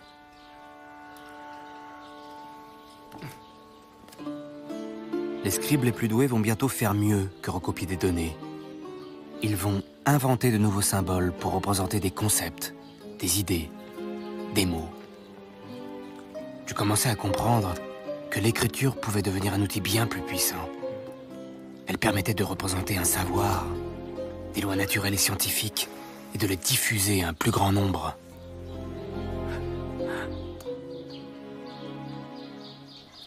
Mais elle pouvait aussi mentir, transmettre de fausses informations et tendre des pièges. C'était une arme redoutable.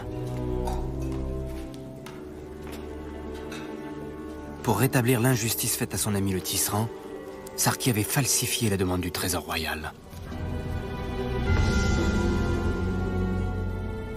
Quelques signes modifiés et la somme était différente.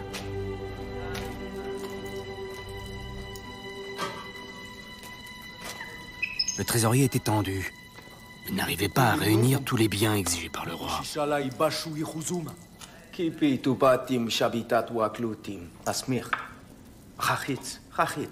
Sarki trahissait pour la première fois.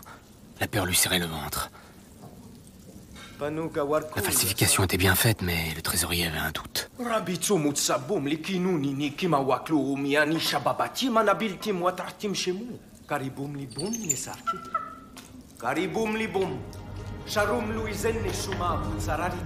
Le chef des gardes avait vu la supercherie.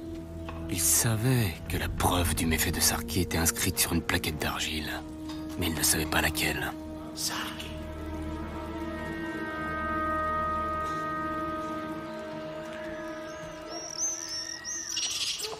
Sarki me traitait durement. Je ne sortais pas. J'avais très peu à manger et je n'avais pas le droit de dormir plus de 4 heures par nuit. Plus j'apprenais vite, plus Sarki augmentait ses exigences. Alors parfois je regrettais la vie au village et mes moutons. Tiens, mais comment écrit-on le mot mouton?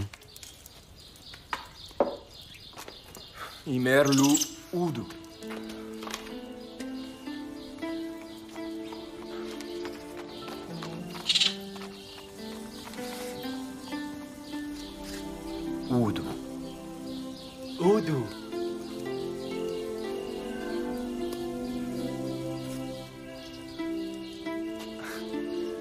Oudou.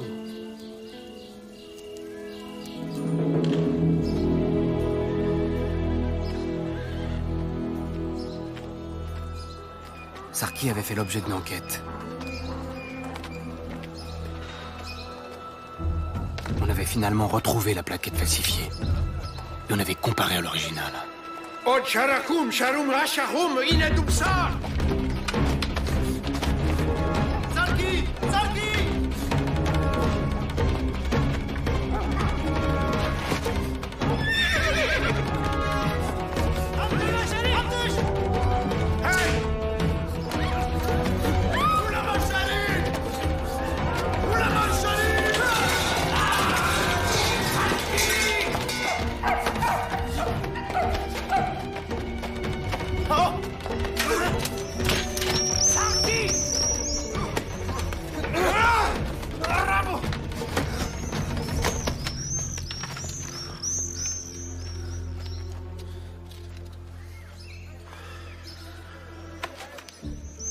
Et que feras-tu maintenant de ton savoir? À quoi va-t-il te servir? À voyager, petit chef. Tu es perdu. Tu seras exécuté. Ramti!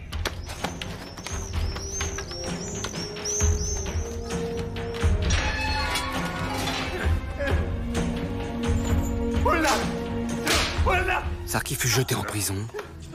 Logal, le chef des geôles, était une terreur, connu dans toute la cité pour sa force et sa cruauté.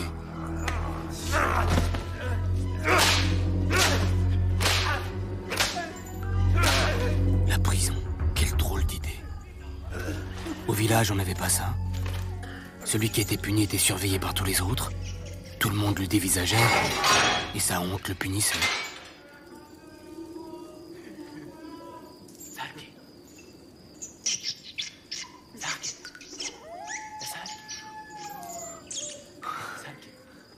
Être privé de liberté est un châtiment terrible. Pour un berger inculte comme moi, c'eût été la mort.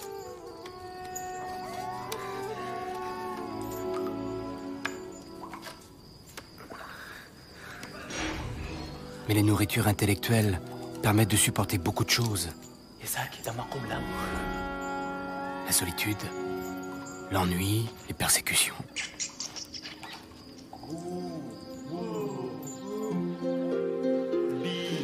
Un des autres avantages de l'écriture est qu'elle permet au savoir de se transmettre à un très grand nombre. Encore faut-il pour cela qu'elle soit enseignée au plus grand nombre.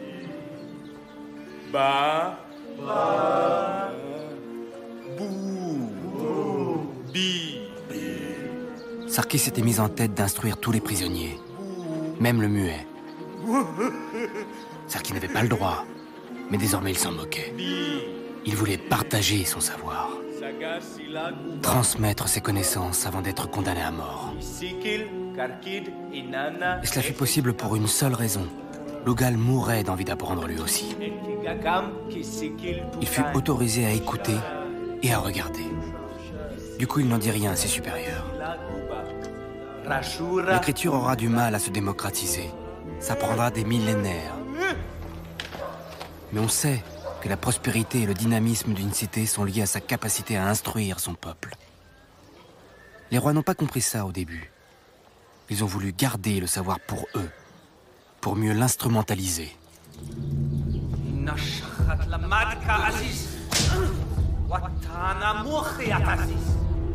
Sarki avait trahi son roi. Et pour les grandes affaires, le seul juge, c'est le roi lui-même.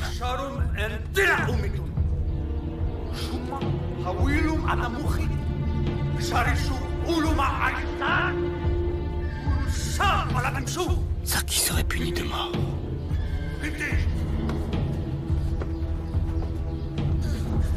Les hommes mettront longtemps à séparer la justice et le pouvoir.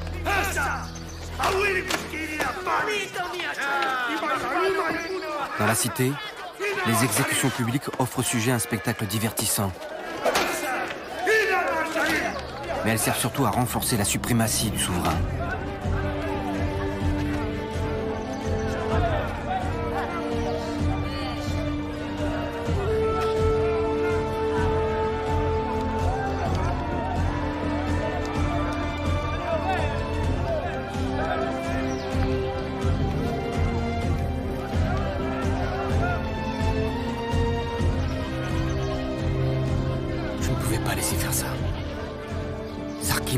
compris. Il avait risqué sa vie pour moi. Je devais risquer la mienne pour lui.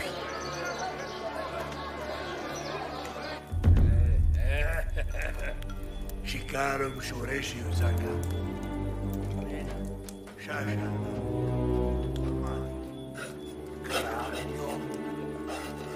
Mal.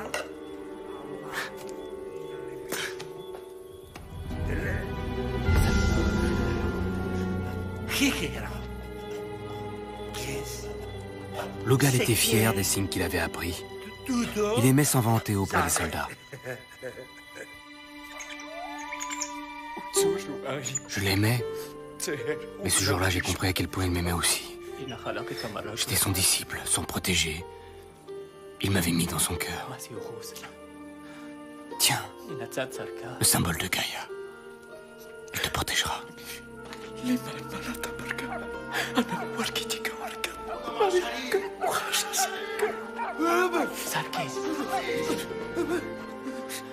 Sarki lama, Sarki lama.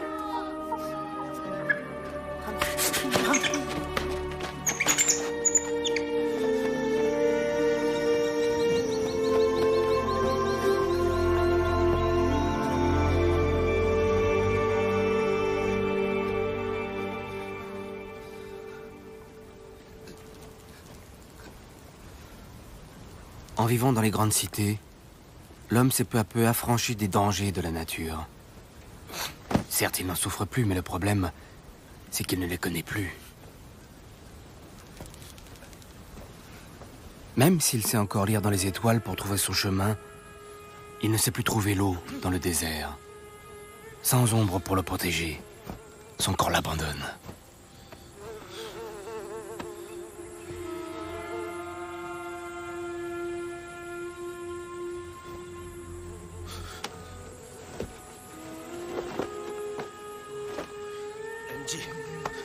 MJ.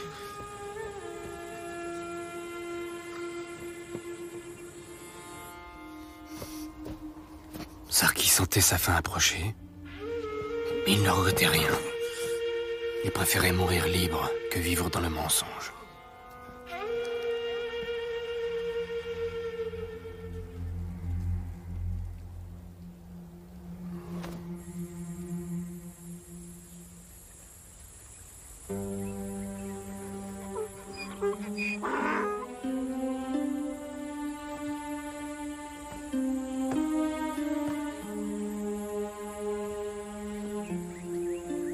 Les gens du désert sont habitués dorénavant à trouver des citadins perdus dans les sables. En général, c'est trop tard. Ils sont morts de soif.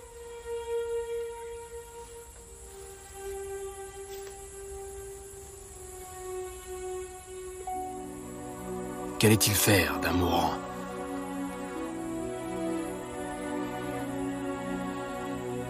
Le dépouiller et laisser son corps au vautour?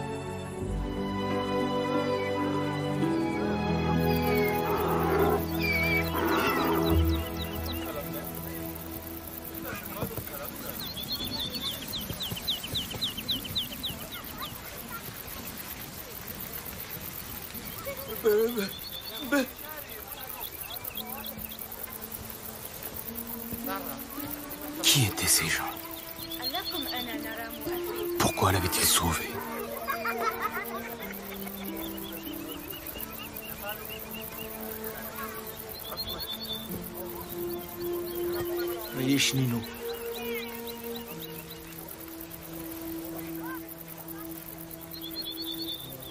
Ils étaient nomades. Et pour eux, l'étranger est un voyageur à qui l'on doit l'hospitalité. Ces gens faisaient partie de la lignée de Har, une famille très ancienne, qui ne s'était jamais convertie à la vie sédentaire. Ils connaissaient la lignée de Gaïa. Ils la connaissaient très bien. J'ai continué à étudier, seul, sans jamais oublier Sarki.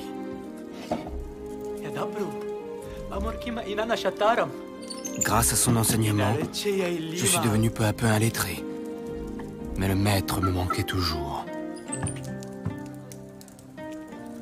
Il m'avait tout donné. À moi. Le petit berger.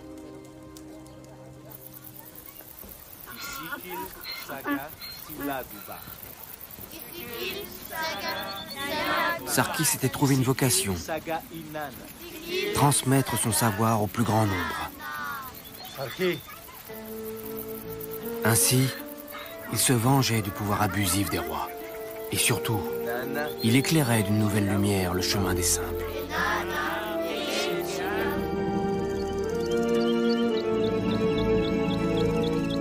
Entre les grands centres urbains, de nouveaux nomades ont fait leur apparition.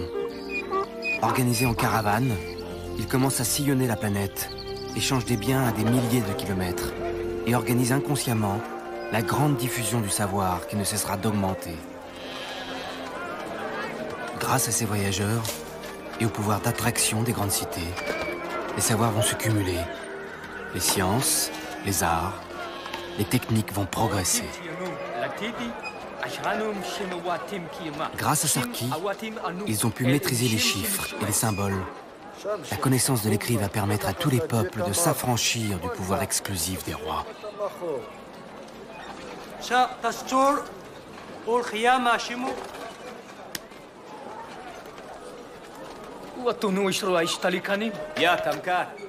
Dix ans avaient passé, et Sarki retrouvait la ville qu'il avait fuie.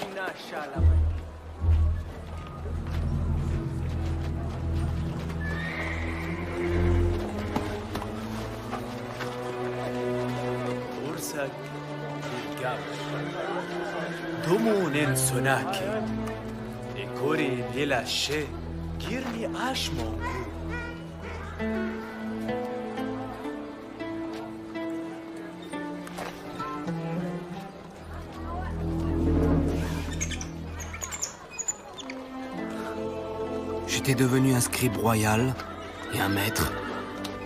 Sarki n'en croyait pas ses yeux. Il était fier de moi.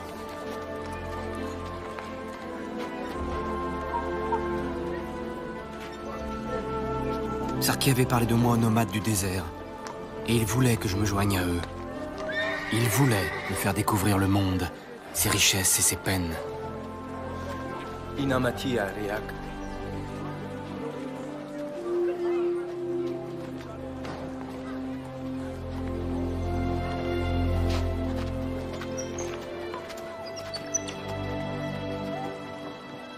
Je suis resté, car ma place désormais était ici, au milieu de mes disciples.